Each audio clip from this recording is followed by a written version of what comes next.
Aujourd'hui, nous partons en immersion dans la salle de pause d'une entreprise à la rencontre de l'ennemi numéro un qui vous fait prendre du poids. Bienvenue dans le podcast Mince alors, le podcast anti-régime, anti-yo-yo et frustration, le podcast qui éveille les consciences en sortant des dictats de la minceur. Mince alors est un espace dédié à toutes les femmes qui souhaitent mincir durablement. Je suis Amandine, diététicienne spécialisée en psychonutrition. Je vous accompagne à perdre du poids durablement en vous libérant des poids qui vous pèsent. Je vous guide afin de vivre en harmonie avec votre corps et votre alimentation. Pour cette immersion en salle de pause, je vous emmène dans la peau d'Hélène. Prenez un temps pour vous connecter à vos ressentis et plongez-vous dans l'histoire et dans les ressentis de cette personne que je vous présente. Cette personne, c'est peut-être vous, ou en tout cas, elle peut vous ressembler. Soyez à l'écoute de vos ressentis, de vos émotions. Ils ne vous mentiront pas. Par contre, méfiez-vous de votre mental qui peut totalement vous éloigner de la réalité de ce que vous vivez. C'est un lundi ensoleillé qui marque le début d'une nouvelle semaine plein d'espoir et de motivation pour Hélène. Hélène a pris une grande décision ce matin. C'est décidé. Aujourd'hui, j'arrête le sucre. Il est vraiment temps que je me reprenne en main. Ça ne peut plus durer. Avec tout ce sucre que j'ingurgite chaque jour, je ne fais que grossir. Alors maintenant, je dis stop. Pleine d'entrain suite à cette prise de décision, Hélène se prépare gaiement, puis se rend à son travail. À 11h, elle fait son entrée en salle de pause. Et là, bim, elle tombe sur Martine et ses mini croissants et pain au chocolat. En prenant cette décision d'arrêter le sucre ce matin, Hélène avait complètement oublié le rituel du lundi matin de Martine. Cette addict au sucre, complètement inconsciente de consommer ses croissants et ses pains au chocolat à longueur de journée. Elle ne pense pas à sa santé, celle-là, se dit Hélène. Bon, à longueur de journée, j'exagère quand même un peu. Mais bref, tous les lundis, c'est quand même un peu trop. Je ne me laisse pas tenter, poursuit Hélène dans sa tête. Même si j'ai quand même un peu faim. Il faut dire que, dans mon optique de maigrir, j'ai réduit mon petit déjeuner. Mais je vais bien tenir jusqu'à la pause déjeuner. Il faut juste que je n'y pense plus. Je ne pense plus au pain au chocolat, se convainc-elle. Elle s'en va d'un bon pas vers son bureau, plus déterminée que jamais à résister au sucre et au pain au chocolat. Elle se concentre sur son travail, mais dans un coin de sa tête, elle pense toujours au pain au chocolat. 9h30, elle a besoin de faire une pause, d'aller aux toilettes et de se dégourdir les jambes. Hélène se ferait bien un café, mais pour le café, il faut aller en salle de pause. Et en salle de pause, il y a la tentation ultime.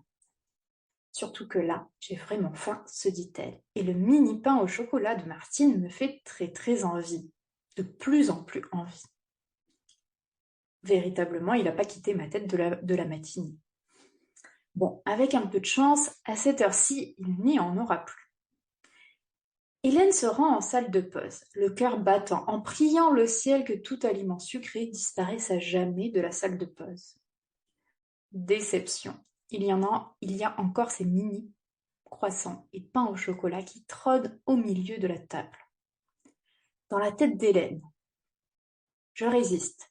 Je pense à ma belle salade composée et à ma pomme qui m'attendent pour le repas de 12h30. Je vais tenir, je vais résister. Hélène se fait un café et elle se dit quand même qu'un croissant, ça ira bien avec son café. Puis ça va satisfaire sa faim parce que là, elle a vraiment faim. Et puis le croissant, c'est moins sucré que le pain au chocolat, se dit-elle, pour se rassurer. Donc ça me fera moins grossir. Puis c'est un mini croissant, donc pareil, ça me fera moins grossir que si c'était un gros. Ainsi rassurée, Hélène se lance, elle attrape un croissant et file à son bureau. Oui, elle préfère manger en cachette car au fond d'elle, elle a honte. Hélène a honte de manger un croissant alors qu'elle veut perdre du poids. Que diront ses collègues s'ils l'apprennent? Elle a tellement peur qu'on la voie avec son croissant qu'elle l'engloutit en 2 bouchées sans prendre le temps de le savourer. Hélène se remet au travail, puis elle commence à culpabiliser. Elle se sent coupable d'avoir craqué. C'est sûr que comme ça, elle ne va jamais maigrir. À la honte et la culpabilité d'avoir mangé ce croissant, Hélène commence à détester Martine. Bah oui, c'est de sa faute si j'ai mangé ce croissant. Si elle n'avait pas ramené de pâtisserie, je n'en aurais jamais mangé, se dit-elle. Puis c'est injuste. Martine, elle mange tout ce qu'elle veut, elle ne grossit jamais. Et puis ça me fait penser à ma sœur, qui est toute fine, alors qu'elle mange n'importe quoi. Moi, je suis comme maman, grosse. Maman, elle a fait plein de régimes, mais elle ne tient jamais. Puis elle est trop gourmande et elle fait trop de gâteaux. Donc elle est toujours grosse. Hélène sent beaucoup de tristesse et de colère monter en elle. Pourquoi elle grossit? Pourquoi elle n'arrive pas à résister, à se contrôler? Pourquoi elle n'arrive pas à maigrir? Elle finit par retourner en salle de pause, en mode pilote automatique. Elle embarque 2 pains au chocolat pour se réconforter dans son bureau. Puis elle se fait la promesse que demain, pour de bon, elle arrêtera le sucre et que cette fois, elle va tenir.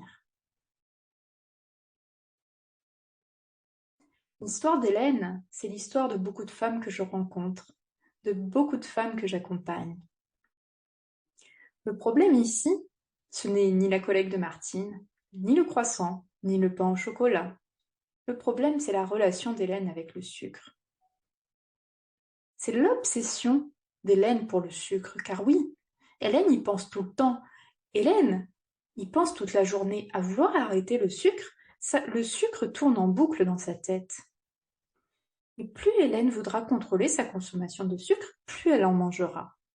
Plus elle voudra arrêter le sucre, plus elle y pensera à longueur de journée et plus ça sera difficile pour elle de ne pas en manger.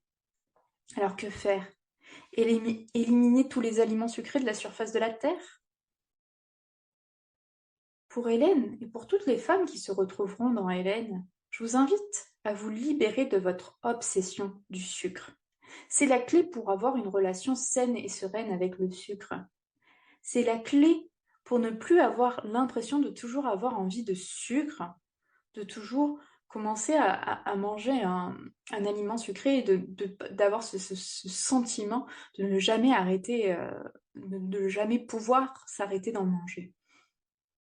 Parce que c'est faux, vous êtes emprisonné dans ce fonctionnement. Mais c'est faux. Vous pouvez réagir de manière différente avec le sucre sans forcément supprimer le sucre totalement de votre alimentation. Vous pouvez arriver à manger du sucre en fonction de vos besoins. Sortir de l'obsession du sucre, c'est vraiment la clé pour manger moins de sucre.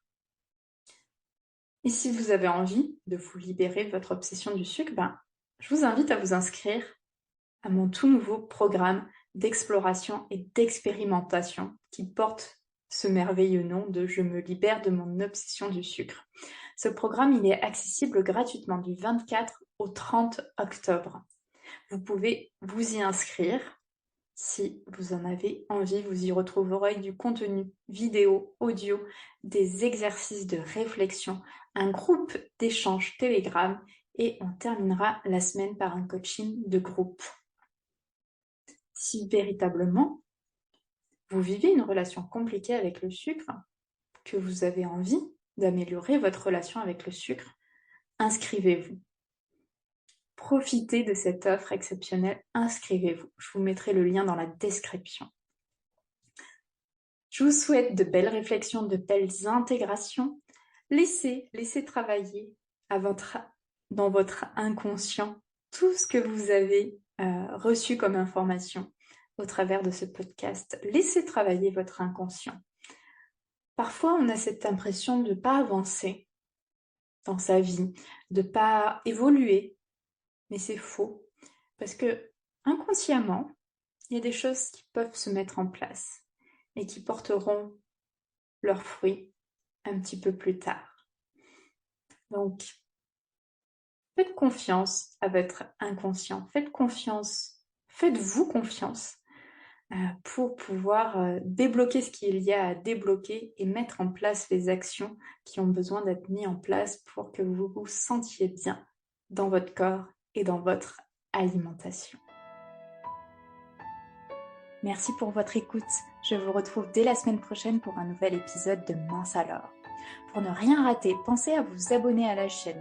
Si vous avez aimé ce podcast, likez et partagez-le aux personnes à qui ça pourrait faire du bien. Partagez-moi vos expériences et vos ressentis en commentaire, je me ferai un plaisir de vous répondre. À très bientôt.